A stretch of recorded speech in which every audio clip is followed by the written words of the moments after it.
Gente, vamos ver aí. Tá bom. Ah, Tô já aqui tá. no aguardo. Já estamos ao vivo?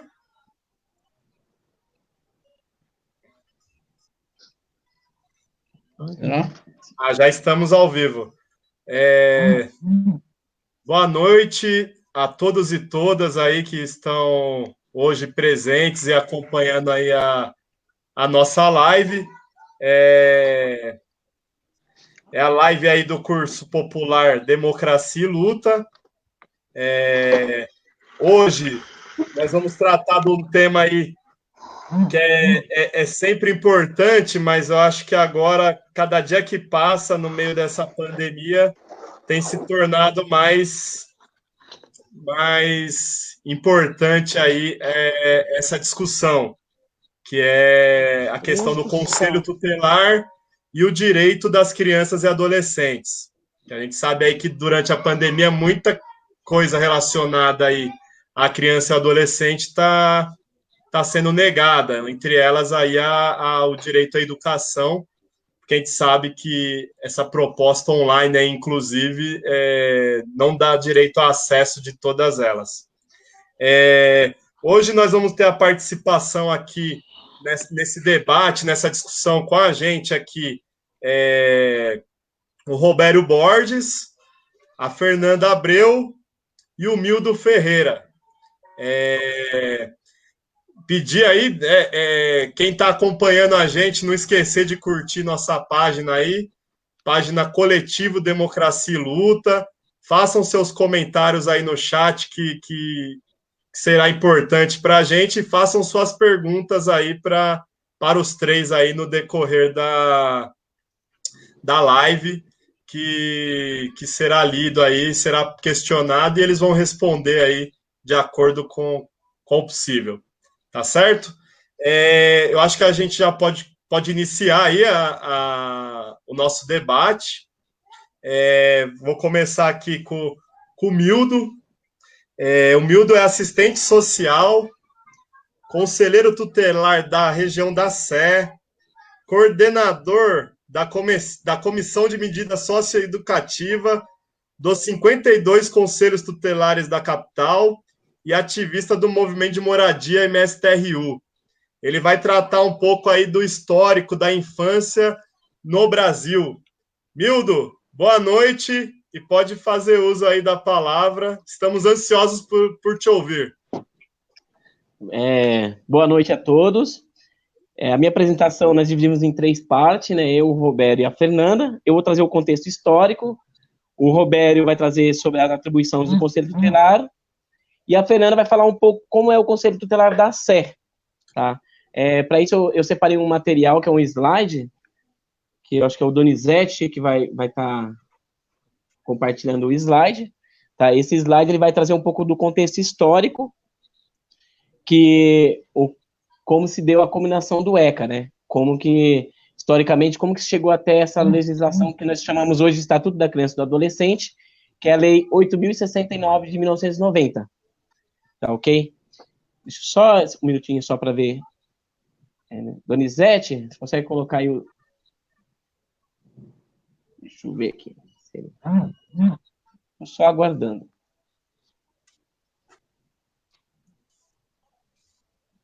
Bom, enquanto isso, então, né, eu vou falar um pouquinho o primeiro slide que vai entrar aí em breve, que é sobre uma das primeiras leis que vai pensar a criança. Na verdade, antes eles chamavam de menores. Esse aí mesmo. Isso. O tema nosso é o Conselho Tutelar e o Direito da Criança e do Adolescente. O slide 2, ele vai trazendo esse contexto histórico, tá? Que é o primeiro fundamento que traz a ideia de discutir, que na época eles chamavam o termo menor, né, que é em 1927, tá? Isso, ele vai tangindo até o decorrer, até a Segunda Guerra Mundial. Tá? Acho que pode passar para o próximo, por favor. Isso. Perfeito. Acho que tem que ampliar um pouquinho, que nem eu estou enxergando aqui. Mas eu vejo aqui na outra tela aqui.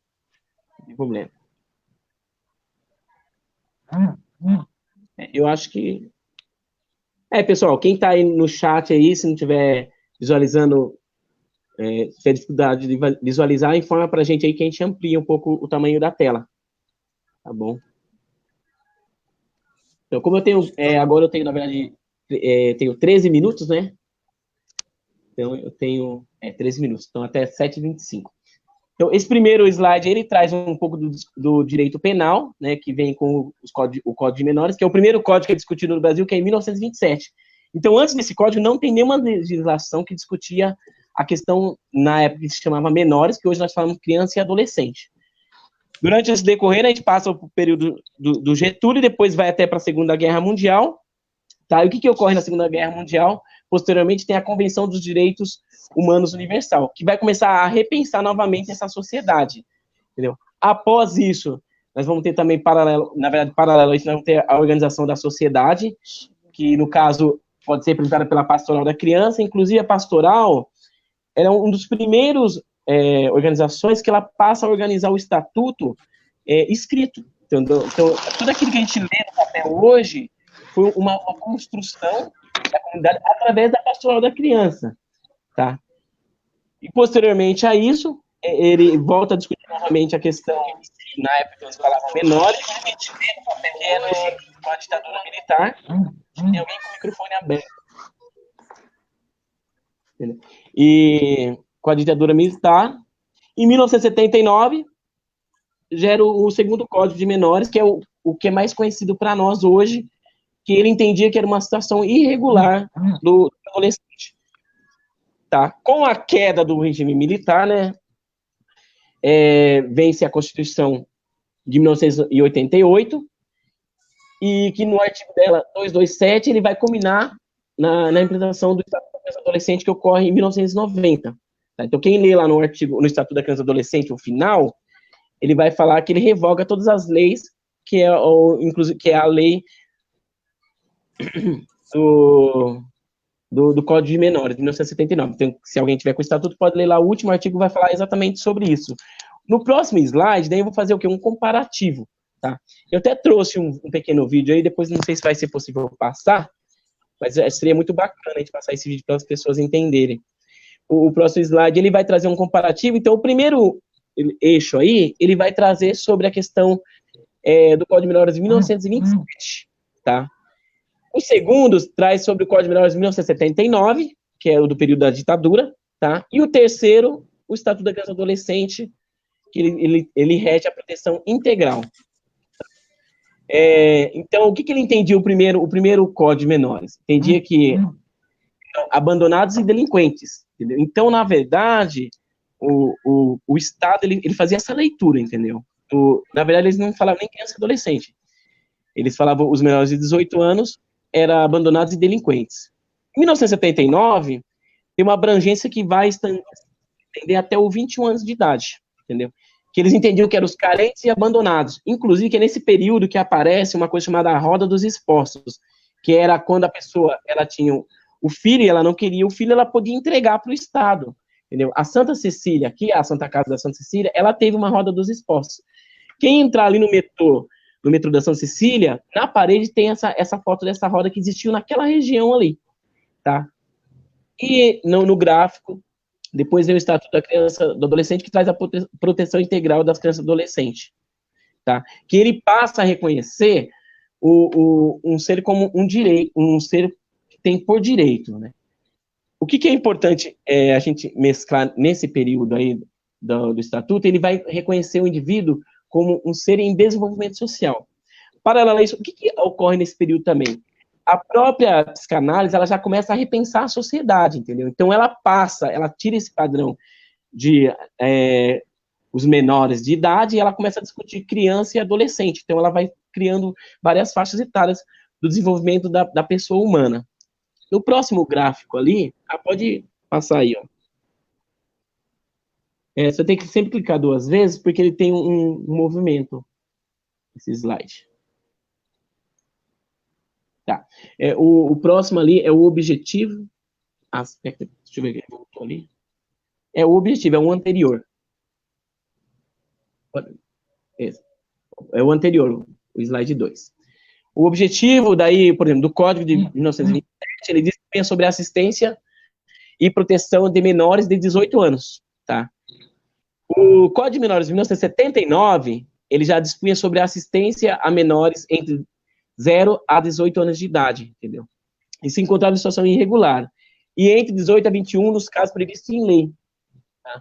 Hoje, o Estatuto, ele tem uma adesão do 18 ao 21, por exemplo, assim, se o adolescente ele cometeu um ato infracional com 18 anos, não completou 18 anos, ele vai completar 18 anos de idade, e a pena dele seria, por exemplo, uma reclusão de 3 anos, ele vai ser contemplado nesse perfil também, que o Estatuto, ele adere esse período dos 18 ao 21. E o Estatuto, no objetivo dele, era garantir dos direitos pessoais e sociais através da criação de oportunidades e facilidades com vistas ao desenvolvimento físico, mental, moral, espiritual e social em condição de liberdade e dignidade. Tá? Vou correr um pouquinho, gente, que eu vi que ali meu tempo está passando. Então, eu queria agora correr para o próximo gráfico, que é em relação à apreensão. Que é o gráfico para você e é o próximo, o de baixo.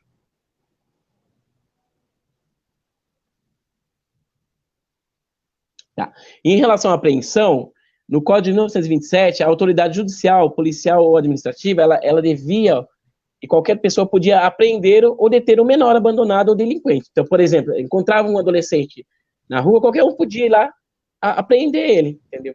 Tem ordens judicial sem nada. Então, o direito de ir e vir, ele era corrompido, porque não havia esse direito, né? Já em 1979, a prisão cautelar é inexistente para adultos. Porém, o antijurídico preconizava. Então, o juiz ele podia determinar a qualquer tempo apreender os adolescentes se estivessem em situação, se estivesse na rua, por exemplo.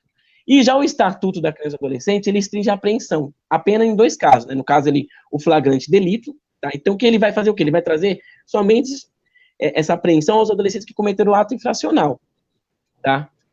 E por ordem expressa pelo juiz.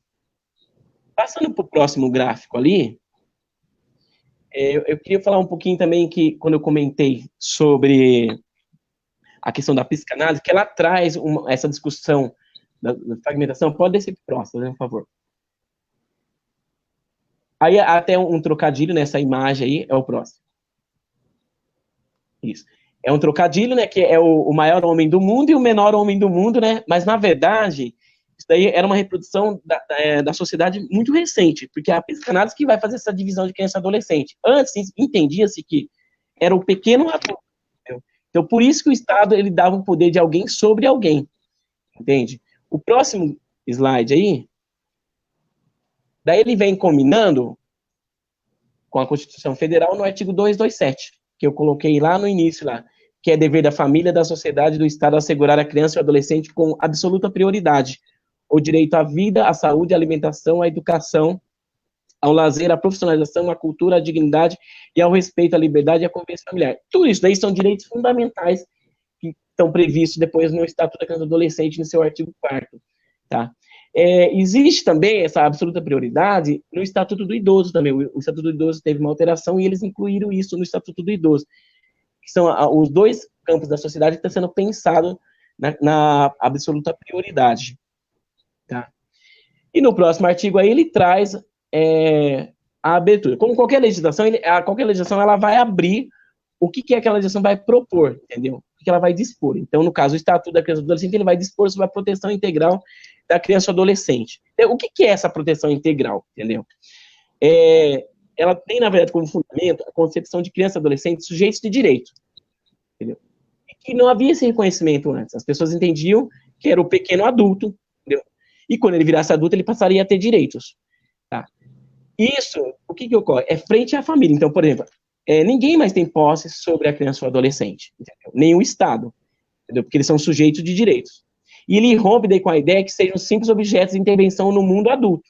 Por exemplo, mesmo no período da ditadura, colocando eles como titulares dos seus próprios direitos. Um exemplo disso é o direito à liberdade que a gente tem percebido hoje.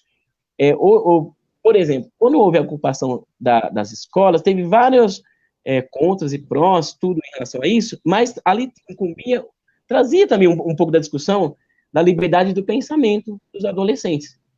E, ao mesmo tempo, muitas pessoas foram em favor, mas muitas pessoas também foram conservadoras e elas foram contra. Tá? O próximo slide, aperta, na verdade, Enter. É isso. Daí traz o artigo 2, que ele vai falar para nós o que é o anterior mesmo. O que é a criança e o adolescente. Então, criança, quem que é?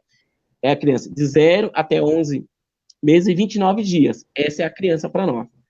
E o adolescente é de 12 a 18 anos de idade. 18 anos e um dia já é considerado para a lei o adulto. Tá? E eu trago a sociedade de hoje, né? Que daí, para a interpretação dessa lei, nós vamos levar em conta os fins sociais a que ela se dirige. Para que nós fazemos uma intervenção? Entendeu? Qual que é o objetivo disso? Daí, as exigências comuns, do bem comum, os direitos, e bem como os deveres individuais e coletivos. Por isso que eu dei aquele exemplo do direito à liberdade. E a condição peculiar da criança e do adolescente como pessoas em desenvolvimento. Então, e é isso que é um grande embate hoje que nós percebemos, que as pessoas ainda não conseguem ainda aderir isso, porque elas reproduzem, na verdade, aquela visão que eu trouxe no início lá do Código de Menores. Aí o próximo slide, ele traz lá o que é o Conselho Tutelar. Eu trouxe uma pequena imagem, né, que é uma brincadeira, tá? Mas eu já vou para o próximo, que eu vi que eu tenho 3 minutos. Ele traz lá que o Conselho Tutelar é um órgão permanente e autônomo, né, não jurisdicional. Mas eu vou explicar passo a passo aí. O permanente é que é fixo, entendeu?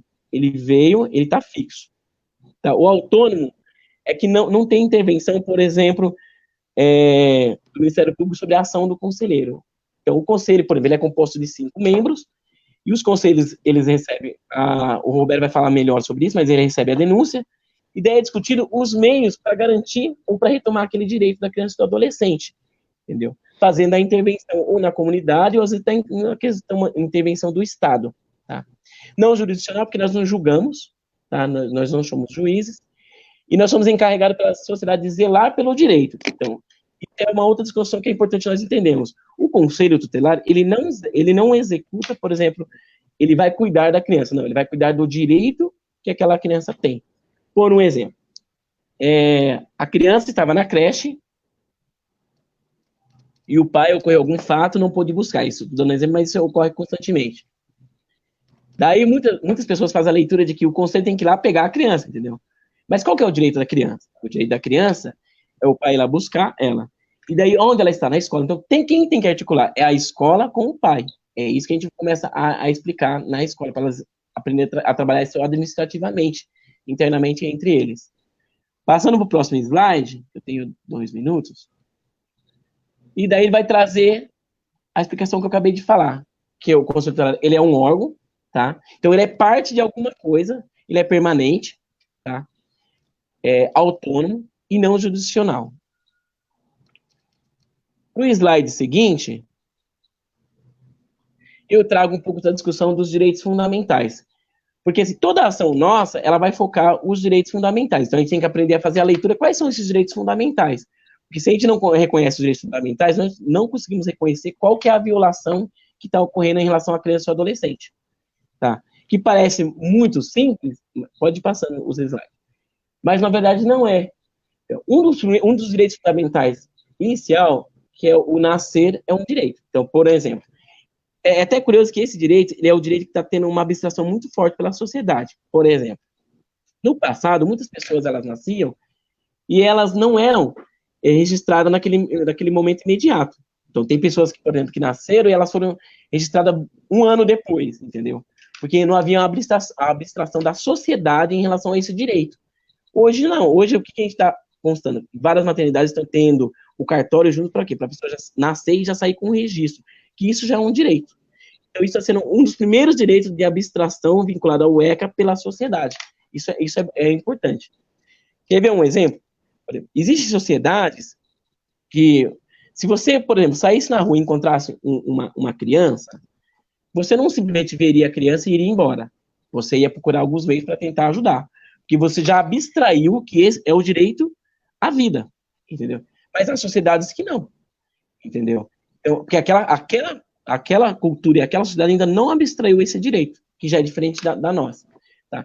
Aí tem os itens aí, que é o que vocês podem estar consultando no Estatuto, o item 1, 2, 3, 4, 5, que é justamente os direitos fundamentais. Tá? Que o primeiro Eu já até fiz um apanhado deles, né, que é o direito à vida e à saúde, o direito à liberdade, ao respeito e à dignidade, o direito à convivência familiar e comunitária, o direito à educação, à cultura, ao esporte e ao lazer, que é exatamente aquilo que nós lemos lá no artigo 227 da Constituição Federal, tá? Eu ia explicar passo a passo cada um, mas não vai dar tempo, eu achei que daria tempo, mas não vai dar tempo, tá? Mas, para isso, eu só queria passar o próximo gráfico ali.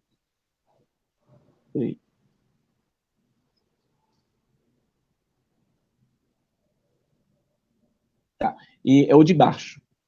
Então, ali, em 2009, o Conselho ele estava exatamente num âmbito de defesa. Então, ele era muito mais legalista, então ele trabalhava muito mais documento do papel. E hoje, na verdade, ele está numa situação de controle, que ele vai observando os serviços e vai controlando, falando se os serviços estão ou não atuando, ou inclusive ele informando ao judiciário a ausência de serviços, tá? Pode passar para o próximo, que eu já vou cumprir para o Roberto entrar, que eu já estourei o tempo. Pode passar no próximo gráfico. Obrigado.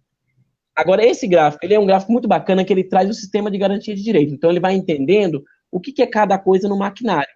Se vocês perceberem aqui no canto direito, aqui dele, vai estar o conselho tutelar dentro desse maquinário, tá? Eu vou passar agora a palavra para o Roberto, e o Roberto agora vai adentrar dentro do conselho tutelar a sua atribuição, tá bom? Obrigado.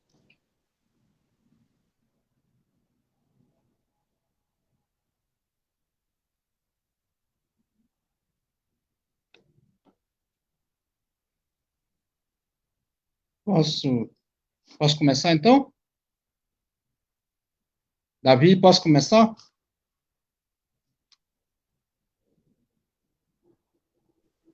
Eu acho que você pode, Roberto. Eu acho que não tem slide o seu, né?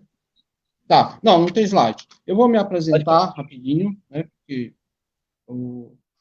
Bom, meu nome é Roberto Nascimento Borges, eu sou conselheiro tutelar, né, da SE. Mas antes de fazer essa apresentação, quero cumprimentar a todos, né, que estão nos acompanhando aí pela rede social, a transmissão da página do nosso coletivo Democracia e Luta, né? Cumprimentar todos, né, os colegas, Emildo, Fernanda, e porventura, se tiver algum colega acompanhando a nossa página, né, queria cumprimentar todos. Como eu dizia, eu sou conselheiro tutelar, eu tenho graduação em pedagogia, né, atuo no movimento social por moradia desde 91, né, então tem uma longa trajetória aí também de luta pelos direitos sociais. E estou no segundo mandato de conselheiro tutelar. É interessante porque, por exemplo, quando o ECA foi aprovado, promulgado, eu tinha acabado de chegar em São Paulo, né? Um mês depois, tanto vindo do Nordeste. E a minha juventude toda, a adolescência, né? Ela foi regida pelo Código de Menores de 1979, que o nosso colega acabou de falar. Então, assim, a grande pergunta, e aí o Mildo já colocou, né, na apresentação dele, o que é o Conselho Tutelar? Eu não vou tomar muito tempo explicando isso, porque ele já deu uma definição, né, do órgão autônomo não jurisdicional encarregado pela sociedade. Esta palavra encarregado, ela é fundamental, porque quem é que encarrega? O Conselho, para zelar pelo cumprimento dos direitos da criança e adolescente. É exatamente a comunidade local. Quando tem o pleito de escolha a cada 4 anos, a comunidade vota, escolhe os seus 5 membros, né, na região. Falar de São Paulo é muito complexo, né, porque tem cidades que tem apenas um conselho tutelar, né? Existe uma recomendação do CONANDA, que é o Conselho Nacional dos Direitos da Criança e do Adolescente, que a cada 100 mil habitantes deveria ter um conselho. São Paulo tem 52. e 260 conselheiros. Pela população de São Paulo, que passa um pouquinho dos 200 milhões, deveria ter o dobro do que tem hoje se seguisse essa recomendação.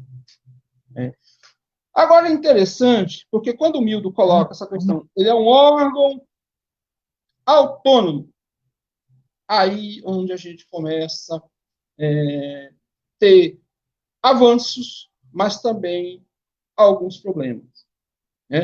Porque ainda não, apesar de 30 anos do Estatuto, ainda tem uma parte da sociedade e de órgãos, tanto do Executivo quanto de outros poderes, que não aceitam a autonomia do Conselho Tutelar. E por que não aceitam? Porque nós fomos e somos educados numa sociedade autoritária. Como bem disse o Mildo lá, fazendo resgate histórico. No passado, esses dois códigos colocavam ainda a criança e o adolescente vítima da vulnerabilidade social pela omissão do Estado da sociedade ainda como culpado. Quer dizer, o fato de você estar abandonado sem nenhum amparo social é culpa sua. Rotulava, ainda criminalizava as vítimas. Então, a gente sofre ainda muito com isso, por essa incompreensão. É interessante notar que, às vezes, quando a gente vai lá no... Porque, assim, os conselhos tutelares, por meio de seus conselheiros, têm diversas relações na sua ação. Reúne-se com juízes, com secretários, com agentes da segurança pública. E, às vezes, eles perguntam para nós, quem é o teu chefe? Quem é o seu supervisor? Nós dizemos, não existe. Porque o Estatuto coloca os 5 no mesmo nível de hierarquia. Portanto, não tem um chefe, não tem um supervisor. E aí, quando a gente responde assim, eles ficam sem entender. Por quê? Porque nós somos educados nessa sociedade onde que as instituições ela tem uma hierarquia. Quem comanda, quem manda, quem obedece, e é essa a regra. O Estatuto não. Coloca os conselhos tutelares com o mesmo nível de hierarquia, os 5, e ele não é subordinado nenhum dos 3 entes da federação. Nem o município, nem o Estado, nem o governo federal, e nenhuma outra instituição. Inclusive essas aí que o Mildo apresenta no gráfico, nesse organograma do Sistema de Garantia de Direito. E aí, é preciso também a gente compreender essa questão da autonomia, porque a autonomia ela não é também para fazer o que a gente pensa da nossa cabeça. A gente tem um ordenamento jurídico que a gente precisa cumprir. E qual é a maior delas? A Constituição e a Lei 8.069 de 90, que é o Estatuto da Criança e do Adolescente. A gente precisa seguir o que determina essas duas regras constitucionais. Então, o que por exemplo, tem um pensador muito interessante, que ele é um jurista, ele é consultor, e também contribuiu na elaboração do Estatuto. Que ele diz assim,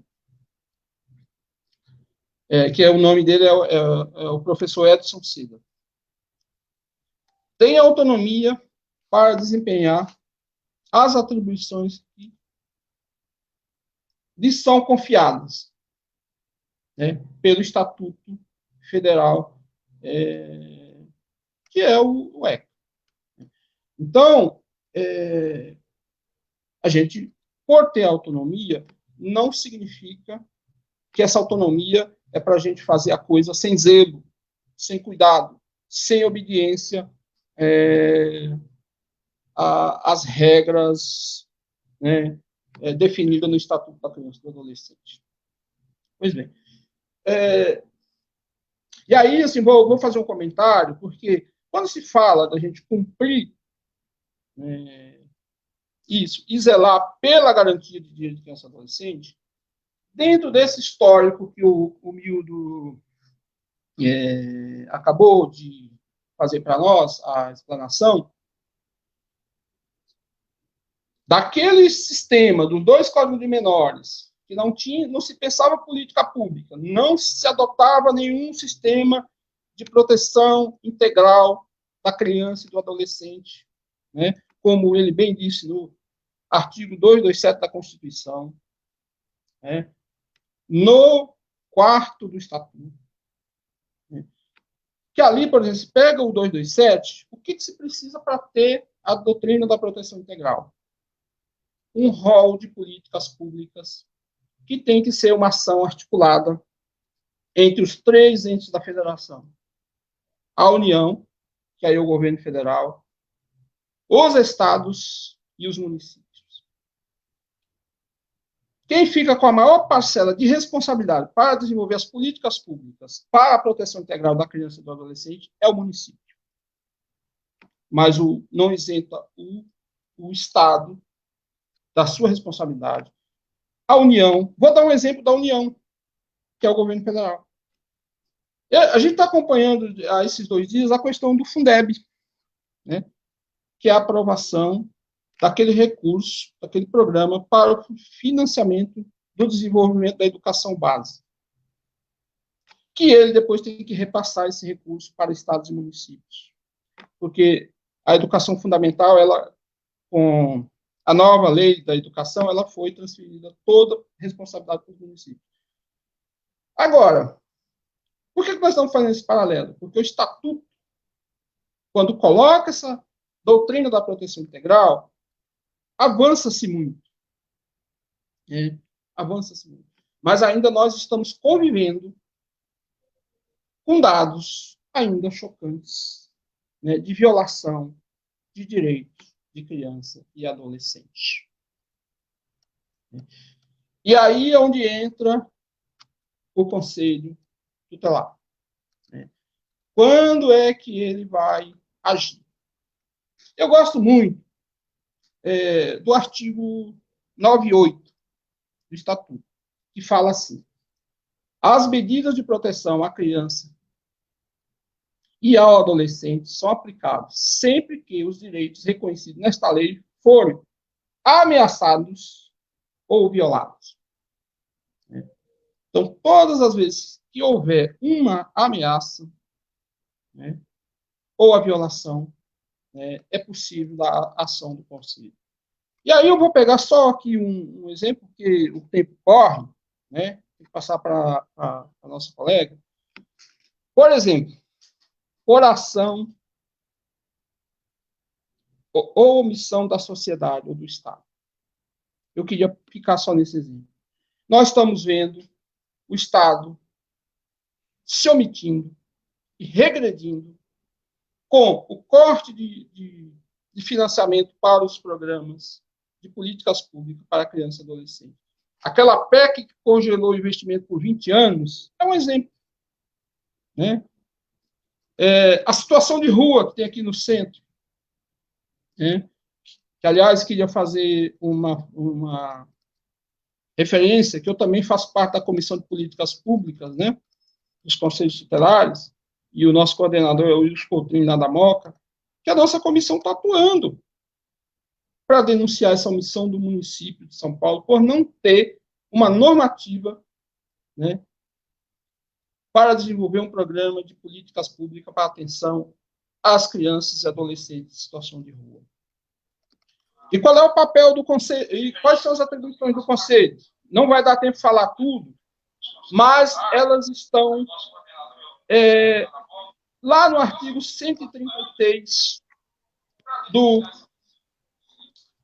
Estatuto da Criança e do Adolescente. Portanto, ele é um órgão de defesa, controle e fiscalização do cumprimento das medidas para a garantia do direito da criança e do adolescente. Por exemplo, o Mildo, quando ele se refere que é coordenador da comissão, por exemplo, a comissão dele desenvolve esse papel de fiscalizar as entidades, né? Porque também é uma atribuição do Conselho Tutelar, que está lá no artigo 95, que fiscaliza as medidas que se referem no artigo 90. Né? E aí, queria dizer uma coisa assim, que às vezes a gente tem que explicar para a sociedade. Porque também há uma propaganda por meio de alguns meios de comunicações que não ajudam, né, pela desinformação de que o Conselho é um órgão repressor, que o Conselho Tutelar é um órgão que reprime. Como bem me disse o Mildo lá na introdução do tema, o Conselho Tutelar, nós não somos juízes, nós não somos promotores, nós não somos agentes da segurança pública, portanto, nós não investigamos, nós não julgamos e nós não condenamos ninguém. O papel desse órgão é agir para a proteção e cumprimento dos direitos da criança e adolescente. E a gente tem enfrentado umas situações, às vezes por também incompreensão, que como ele não é um órgão de execução, ele é um órgão de controle, por muitas vezes a gente recebe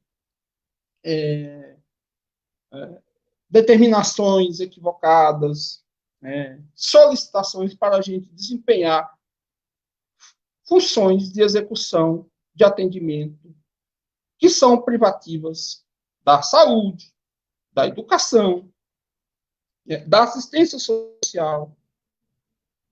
Como é que o Conselho vai atuar se essa demanda entra para o nosso atendimento? O Estatuto fala, lá no artigo 136, requisitar atendimento na área da educação, saúde, assistência, segurança pública e etc. E essa determinação ela tem que ser cumprida. Ela não pode ser desobedecida. Se alguém discordar, que faça a devida contestação lá no Ministério Público, no Judiciário, mas não pode desobedecer a determinação do Conselho Tutelar para atender crianças e adolescentes por meio das políticas públicas. Depois, se a nossa ação é acertada, podem contestar que não haverá problema nenhum. Então, eu já quero ir caminhando aqui para o final, porque o tema é tão grande. Para ir concluindo, Roberto. Tem que correr aqui. Mas antes disso, eu queria dizer alguns dados, porque, apesar dos avanços, a gente ainda tem, por exemplo, os direitos fundamentais, como alimentação. A gente tem a triste notícia de que o Brasil está voltando ao mapa da fome. Os índices de violência contra jovens, adolescentes, são alarmantes. As vagas em creches, nós ainda temos índices alarmantes, que ainda o Estado não deu conta de cumprir com esse direito.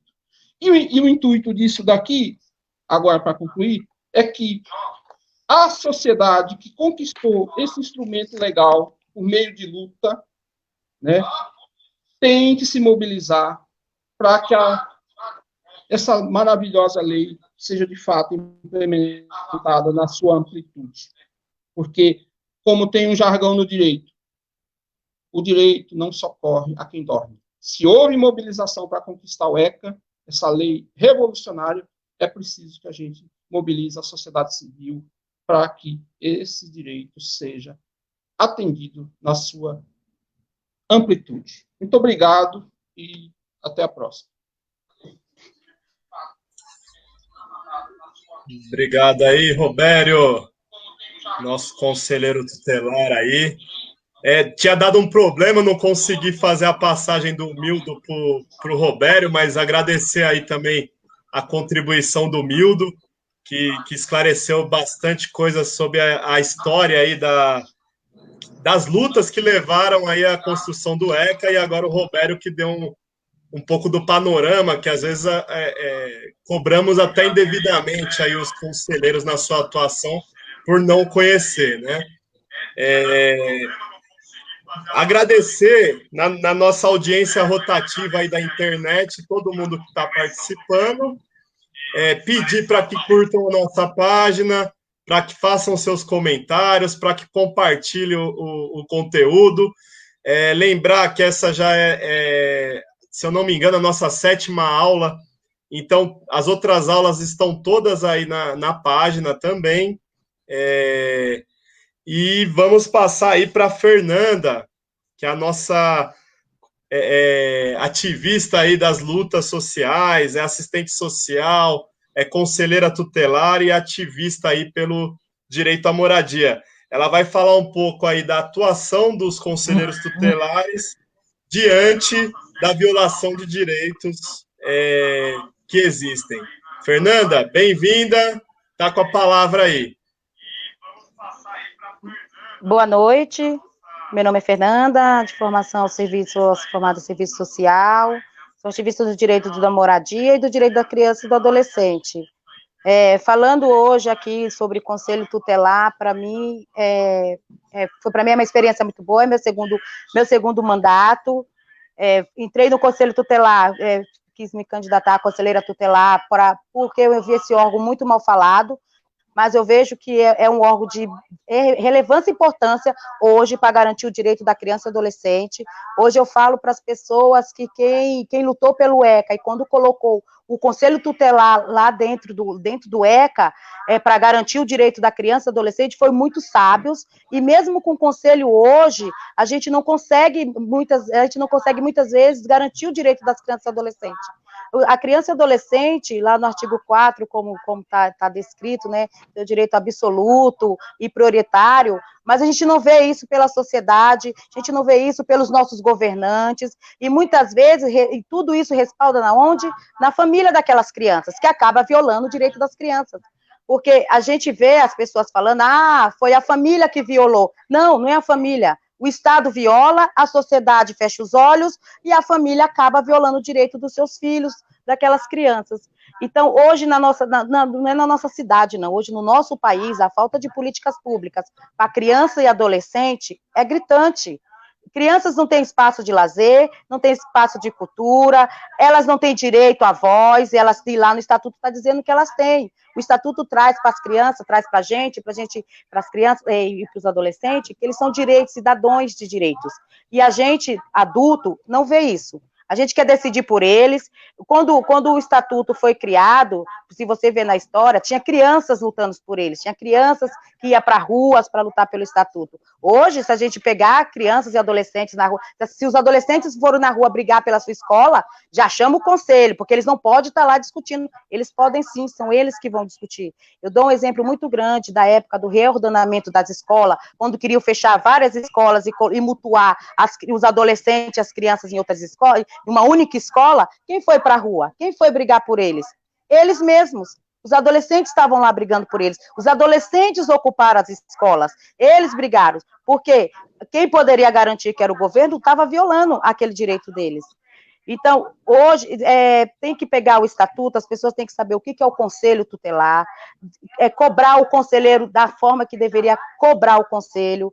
Hoje, o conselho, ele é revisto como serviço. Não somos um serviço, somos um órgão para garantir o direito da criança e do adolescente. O conselho em São Paulo, somos 52 conselhos, como bem o Robério colocou, 260 conselheiros, em cada conselho são 5 conselheiros, aqui no nosso conselho da região da Sé, os conselheiros o Robério, a Janete, a Maria de Fátima, o Mildo, a Fernanda. Estamos sempre aí engajados na luta, estamos sempre em reuniões em rede, brigando. Então, as pessoas hoje, acesse seus conselhos, vai conhecer os seus conselheiros, vai de fato buscar saber o que é o conselho tutelar, para que ele foi formado, porque ele existe mesmo, e aí cobrar de forma correta o conselho tutelar. Atingindo para que a gente possa, de fato, garantir o direito da criança e do adolescente. Eu queria deixar aqui uma passagem, uma fala aqui que eu achei bacana, que é assim: o artigo 4 do ECA, ele traz, é dever da família, da comunidade, da sociedade em geral e do poder público assegurar com absoluta prioridade a efetivação dos direitos referente à vida, à saúde, à alimentação, à educação, ao esporte, ao lazer, à profissionalização, à cultura, à dignidade, ao respeito, à liberdade e à convivência familiar e comunitária.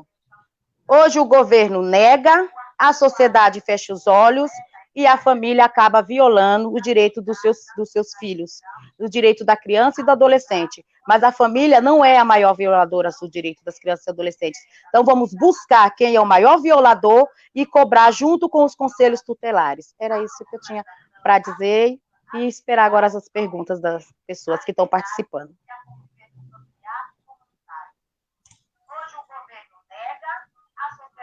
Fernanda, obrigado aí pela sua contribuição e pela sua luta diária que a gente acompanha aí no Conselho, que é um dos conselhos mais difíceis de se trabalhar. Não só você, mas todo esse colegiado aí que você apresentou para a gente, né? Eu peguei algumas perguntas aqui, mas antes de partir para elas, novamente, a nossa audiência aqui na internet é rotativa, então agradecer aí quem está acompanhando o nosso debate aí, do nosso curso. É uma das aulas não, né? É um dos debates que o coletivo Democracia e Luta se propôs a debater, num conjunto aí de nove debates. Na semana que vem, inclusive, já fazendo o convite aí na segunda-feira, teremos um debate aí sobre movimentos sociais e o protagonismo das mulheres negras na FLM, quem vai expor para a gente esse debate vai ser a Welita e a Serlândia. Pedir novamente, curtam nossa página, a página lá é Coletivo Democracia e Luta, compartilhem, comentem, vejam os outros vídeos que tem um material importante que é construído de pessoas que estão diretamente aí na luta diária, na luta por diversos direitos aí garantidos, mas que só são garantidos se a gente se organizar e lutar muito. Eu pensei algumas perguntas aqui, aí eu vou passar para vocês a bola, viu? A Raimunda, ela perguntou aqui sobre o decreto do CONAD, que fala sobre a internação de adolescentes em comunidades terapêuticas. Qual que é a visão de vocês sobre isso? Também apareceu alguns questionamentos com relação à falta de dados, com relação ao número de crianças e adolescentes em situação de rua e em trabalho infantil. E o Sérgio, ele lembrou aqui que hoje é o dia do enfrentamento à situação de crianças e adolescentes em situação de rua. Eu acho que eu vou passar a bola para vocês aí, acho que 5 minutos cada aí para considerações finais e se conseguirem responder essas perguntas aí que apareceram. Tá bom? Acho que eu posso começar aí pelo Mildo, né? Isso, pode. Mildo! Pode ser, mas repete a segunda pergunta, que eu não... Falta de dados. Isso, é a falta de dados com relação ao número de crianças e adolescentes em situação de rua e em trabalho infantil em São Paulo. Realmente. Profano. Na verdade, assim, eu até poderia responder as 3 perguntas, mas eu vou explorar essa de falta de dados. Mas sobre o CONAD, na verdade, é um decreto que acho que é o 5.912, se eu não me engano. Entendeu? Eu não vou aprofundar nele, tá? Ele não é pequeno, ele é bem extenso, tá? Mas ele é uma repercussão, na verdade, do que ocorre nesse atual governo, entendeu? De contra a democracia, entendeu? Do contexto de leitura da democracia. Mas eu vou deixar para os demais, se eles quiserem se aprofundar, questão do tempo, né? Sobre a falta de dados, o que ocorre? Oi? Sobre a falta de dados, o que ocorre? Tem um órgão que chama CMDCA, entendeu? É o Conselho Municipal da Criança e do Adolescente na cidade de São Paulo. Ele, na verdade, ele devia estar assessorando o executivo. Só que, na verdade, existe assim, qual que é a interação que o executivo dá de portas para poder interagir com esse órgão? Entendeu? Ele é bem sucinta, é bem restrita. O que ocorre, então? Logo, esse órgão ele não consegue avançar. E esse órgão, exatamente ele, poderia colher dados, né? Entendeu? Que seria através de um sistema que não existe na cidade de São Paulo para os conselhos tutelares, entendeu? Que nós deu um branco aqui o nome do sistema. Mas tudo bem, depois eu lembro. CIPIA. É isso, o CIPIA, entendeu? Só que não foi implantado na cidade de São Paulo, entendeu? Que isso, na verdade, caberia ao governo. O governo não executou. O que ocorreria esse CIPIA? Esse CIPIA seria capaz de colher todos os dados que os 52 conselhos da cidade de São Paulo atendem, levantaria uma coisa chamada dados para mandar para o CMDCA para gerar o diagnóstico e eles falar qual que seria a implantação que teria que executar na cidade de São Paulo. Tá? Só para entender melhor, por exemplo, eu tenho uma doença X. Tá? Daí eu vou no hospital. O médico faz o quê para mim? Ele pergunta, o que você tem? Eu falo, eu tô com dor de cabeça, tô assim. Só que daí o médico não consegue entender exatamente qual a doença que eu tenho, porque ele não tem o diagnóstico. Para ele ter o diagnóstico, o que ele vai precisar? Ele vai precisar de coisas detalhadas. Um deles é o exame. Tá? Quando ele começa a ter coisas detalhadas, ele começa a entender a causa do problema. Entendeu? Por exemplo, qual que é a causa do problema na cidade de São Paulo que tem tanta criança e adolescente em situação de rua e na rua? Falta de política pública, isso todo mundo já sabe, entendeu? Isso chama diagnóstico. Então, isso é um diagnóstico meu que eu estou fazendo, uma leitura, entendeu? Agora, como é que o CMDCA vai fazer isso se não foi colhido isso? Entendeu? Na cidade de São Paulo. Então, nós não temos exatamente a quantidade de criança e adolescentes que estão em situação de rua. O CEAS, hoje, que é um serviço do município e é conveniado, ele tem uma boa parte, até conversei outro dia com o Luiz Atibaia, ele falou que eles têm esses dados, entendeu? Seria quantitativos, não seria nem qualitativos, tá? E paralelo a isso, o que ocorre? Daí surgem várias ações de outras ONGs que nós chamamos de projetos. Entendeu? Começa a sanar as pontas do iceberg, vou falar assim. Tá? Então, concluindo, o que eu gostaria de colocar? Eu não consigo visualizar, entendeu? A cidade de São Paulo avançar na política pública voltada à criança e adolescente se não tiver exatamente o diagnóstico, entendeu? E como é que vai ser feito o tratamento da doença. Vou usar esse termo que foi o exemplo que eu dei, tá? E daí, para as minhas considerações, eu gostaria muito de agradecer a oportunidade, tá? Às vezes eu falo rápido, acelerado, as pessoas não entendem, já me falaram sobre isso. Agradecer às famílias da FMM, que ela sempre nos apoiou na questão, e as demais pessoas que acreditam nessa causa que nós estamos fazendo, que nós queremos, na verdade, um mundo melhor, entendeu? E para ter um mundo melhor, nós precisamos, na verdade, de pessoas melhores e políticas públicas justas. Tá? Basicamente é isso. Obrigado.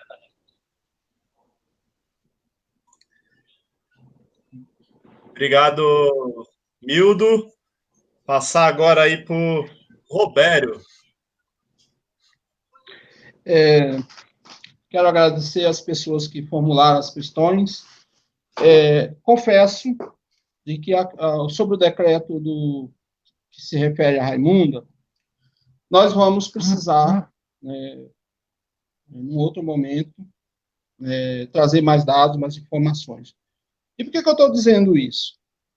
Porque os acontecimentos sobre a política da infância acontecem, as violações, as mudanças de decretos, de resoluções, às vezes acontecem umas mudanças.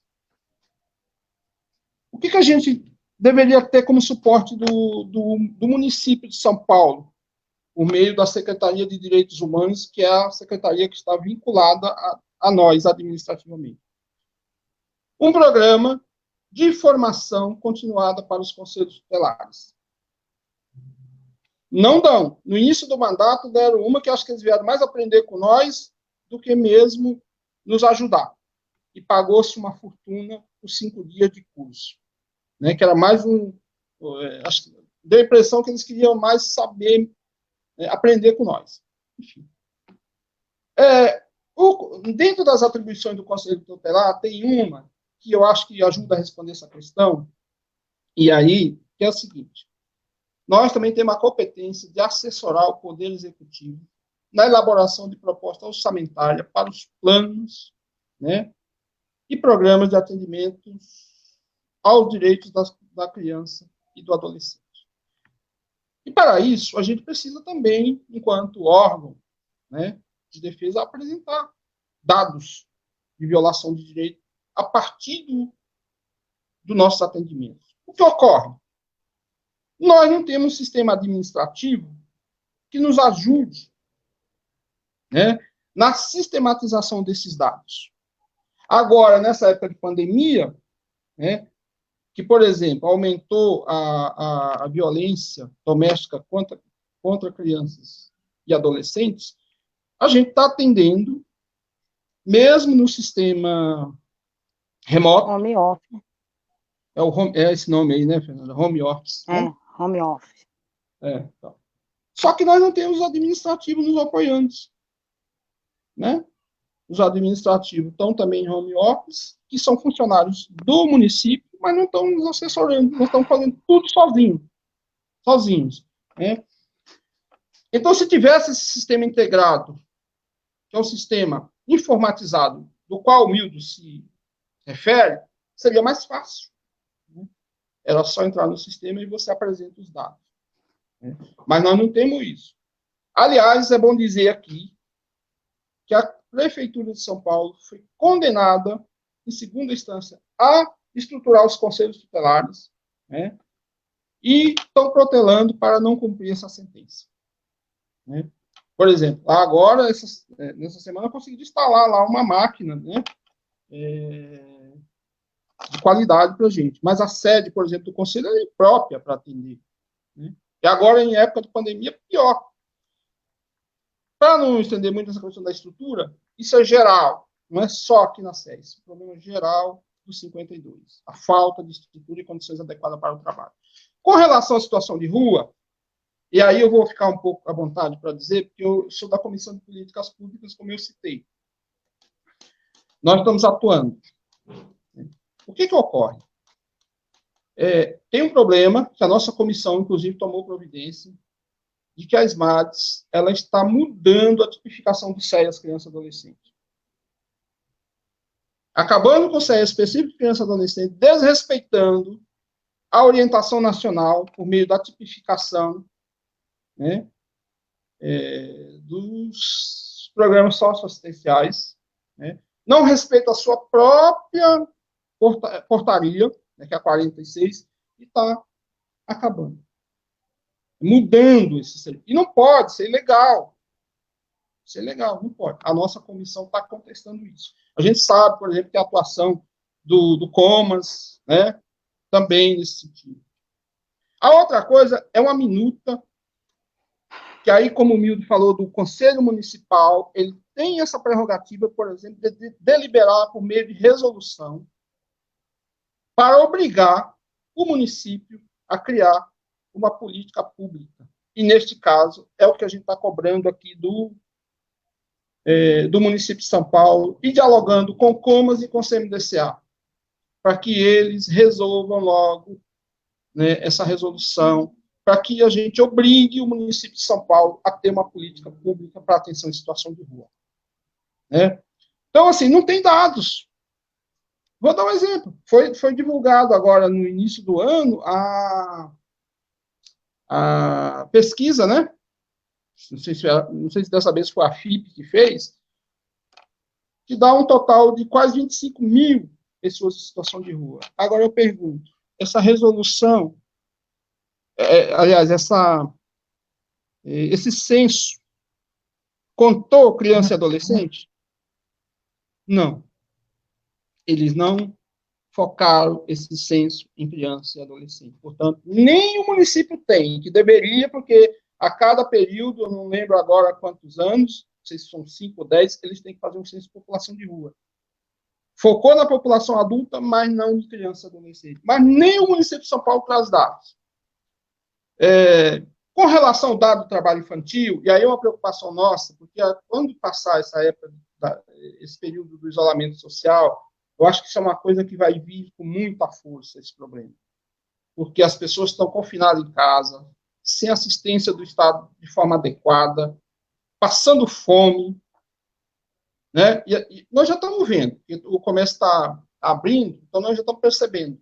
Né? Nós não temos, aqui no momento, eu não tenho os dados do município, eu tenho assim, os dados do Brasil, segundo a Organização Internacional do Trabalho, que no Brasil é em torno de 2,5 milhões. No mundo, são 150 milhões de crianças e adolescentes em situação de trabalho infantil. É um número absurdo, ainda no século XXI. Né? Mesmo que houve uma redução, né, com a adoção das políticas públicas por meio da educação, da saúde, da assistência, da profissionalização, mas a gente ainda tem números alarmantes. Né? E, para finalizar, queria agradecer a todos, né, pela oportunidade, agradecer Mildo, Fernanda, Janete, Fátima, pela nossa atuação lá no Conselho da Sé, e os companheiros, Davi, né, e até uma próxima. E nós não podemos desistir da luta pelas dificuldades. Tem um dado interessante, que quando foi para aprovar o ECA, nesse histórico aí que o Mildo conta, e aí a Fernanda falou do protagonismo infantil, né, infanto-juvenil, acho que é assim, a participação, né, da criança e do adolescente nessa questão da elaboração da política pública. Então, tem um dado interessante que, na época da Constituinte, levaram 20 mil crianças lá para Brasília, criança e adolescente, para pressionar os deputados a aprovar o Estatuto. Então, hoje em dia, a gente sente muito essa falta da mobilização popular para se fazer cumprir o direito, para não regredir, né, e avançar. E é por isso que a gente está querendo dialogar com a população, porque a gente precisa, porque tudo que é direito social no Brasil só foi conquistado por meio da luta. Não foi uma dávida de um príncipe, de um presidente, de um governador. Foi na trincheira da luta que a sociedade brasileira conseguiu todos esses direitos, em todas as áreas. Muito obrigado. Obrigado, Robério, por mais essa grande contribuição aí para o debate. Antes de passar para a Fernanda, tem muita gente falando, e realmente, né, o tempo é muito curto para um tema tão importante como esse. Então, acho que podemos fazer outra. A gente pode começar a pensar numa nova rodada com esse tema, para a gente aprofundar melhor aí e discutir melhor esse tema que atrai tanto debate, né? Tem muita coisa que a gente só pincelou, mas eu tenho certeza que vocês três conseguem ficar aqui por 6, 7, 10 horas falando sobre o tema.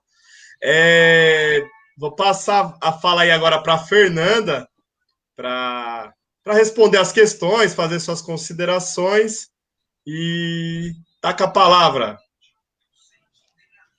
Agradecer a todos que estão aqui prestigiando, né, o curso, que realmente tinha que ter mais horas para a gente estar falando aqui.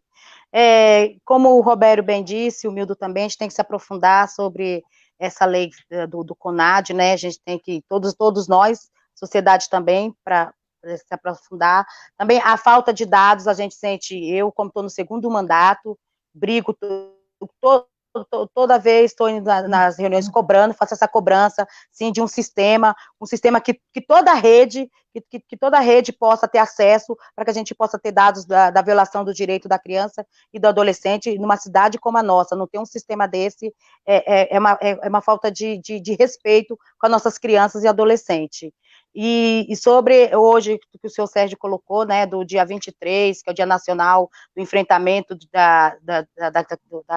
Dia da Criança, do Adolescente em Situação de Rua, nós temos uma minuta de resolução sobre o Comas e CMDCA, que está no papel, que também não foi pouco dinheiro para fazer, foi feito pelo NECA, e a gente tem que cobrar a sociedade. Temos que cobrar junto com os conselhos, temos que cobrar para que saia do papel. Também está pela SMARD, um núcleo também para sair de convivência para criança e adolescente, que não existe nessa cidade, também temos que estar junto cobrando, junto com os conselhos tutelares, para isso, para que a gente possa, de fato, garantir o direito das nossas crianças, principalmente das crianças que estão em situação de rua e na rua. Então, quero agradecer a todos aí que participaram e que tenham uma próxima, para que a gente tenha uma maior discussão, e sociedade vão participar, crianças e adolescentes participam, e nunca desisto de lutar pelos direitos de vocês. E bem como o Roberto colocou, se hoje a gente tem direitos, não é porque nossos governantes deu, não, porque a sociedade foi a luta, a gente não tem que desistir nunca. Eles querem nos calar, mas a gente não deve calar, não. Quem é de movimento social, vamos nos unir, todos os movimentos sociais aí pela luta, e buscar o direito das nossas crianças, e colocar nossas crianças e nossos adolescentes para lutar, sim. A gente sente muita falta das crianças e adolescentes hoje, tá ocupando os espaços que eram delas, e quem está calando a boca delas somos nós, que estamos deixando de levar elas a lutar pelos direitos delas, porque quem tem que falar o que elas querem são elas, não a gente. Elas têm direito à voz, direito à liberdade, então a gente tem que garantir que elas possam falar por elas mesmas. E boa noite, e obrigada. Obrigado, Fernanda. Acho que, primeiramente, aí agradecer aos conselheiros e à conselheira aí por disponibilizarem um pouquinho do tempo de vocês para dividir com a gente esse conhecimento que vocês têm, que é construído na atuação como conselheiro, mas eu também sei que é construído no dia a dia, no ativismo aí, nas lutas por direito e lutas populares. Quero parabenizar vocês e agradecer aí pela presença. Queria deixar algumas informações. O coletivo Democracia e Luta, nós estamos fazendo uma experiência, que são esses mini cursos, que é uma experiência de uma proposta aí de formação de uma escola popular de formação do coletivo Democracia e Luta.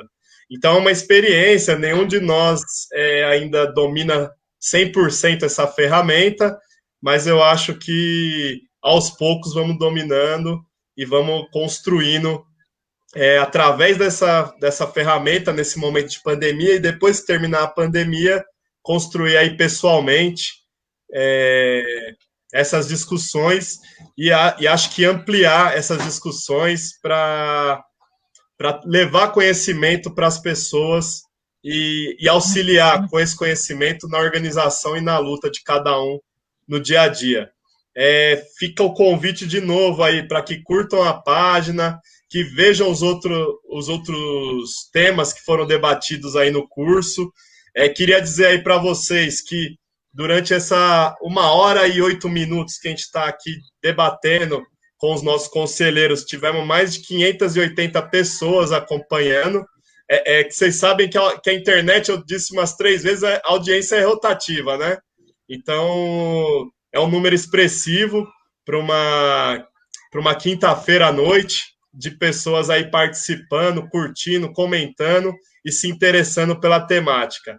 Eu acho que isso ajuda a gente a cumprir um pouco do papel que a gente desejava aí no início da construção, dessa ideia da escola popular, tal, que com certeza daremos continuidade.